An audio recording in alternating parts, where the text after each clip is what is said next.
بسم اللہ الرحمن الرحیم۔ السلام علیکم ورحمۃ اللہ وبرکاتہ۔ لڑکیوں کے اسکول میں آنے والی نئی ٹیچر انتہائی خوبصورت اور تعلیمی طور پر بھی مضبوط تھی، لیکن اس نے ابھی تک شادی نہیں کی تھی۔ تمام لڑکیاں اس کے ارد گرد جمع ہو گئیں اور مذاق کرنے لگیں، میڈم آپ نے ابھی تک شادی کیوں نہیں کی؟ میڈم نے داستان کچھ یوں شروع کی۔ ایک عورت کی 5 بیٹیاں تھیں۔ شوہر نے اس کو دھمکی دی کہ اگر اس بار بھی بیٹی ہوئی تو اس کی بیٹی کو باہر کسی سڑک یا چوک پر پھینک آؤں گا۔ خدا کی مرضی، وہی جانے کہ 6ٹھی بار بھی بیٹی ہی پیدا ہوئی۔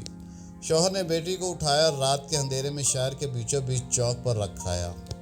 ماں پوری رات اس ننھی سی جان کے لیے دعا کرتی رہی اور بیٹی کو خدا کے سپرد کر دیا۔ دوسرے دن صبح والد جب چوک سے گزرا تو دیکھا کوئی بچی کو نہیں لے گیا، تو باپ بیٹی کو واپس کر لایا۔ لیکن دوسری رات پھر بیٹی کو چوک پر رکھ آیا، لیکن روز یہی ہوتا رہا۔ ہر بار والد باہر رکھ آتا، جب کوئی لے کر نہیں جاتا تو مجبوراً واپس اٹھا لاتا، یہاں تک کہ اس کا باپ تھکا ہوا اور خدا کی مرضی پر راضی ہو گیا۔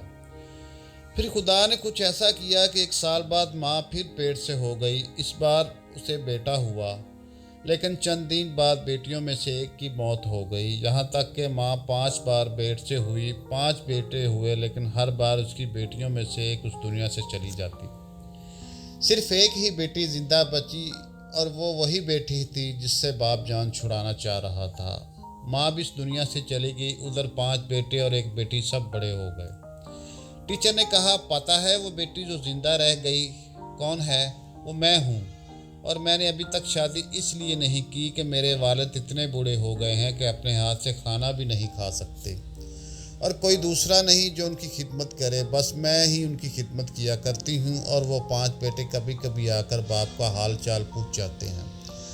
والد ہمیشہ شرمندگی کے ساتھ رو رو کر مجھ سے کہا کرتے ہیں کہ میری پیاری بیٹی، جو کچھ میں نے بچپن میں تیرے ساتھ کیا اس کے لیے مجھے معاف کرنا۔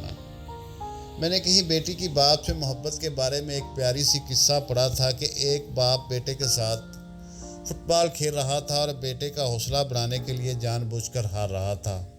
دور بیٹھی بیٹی باپ کی شکست برداشت نہ کر سکی اور باپ کے پاس لپٹ کے روتے ہوئے بولی، بابا آپ میرے ساتھ کھیلیں تاکہ میں آپ کی جیت کے لیے ہار سکوں۔ سچ ہی کہا جاتا ہے کہ بیٹی باپ کے لیے رحم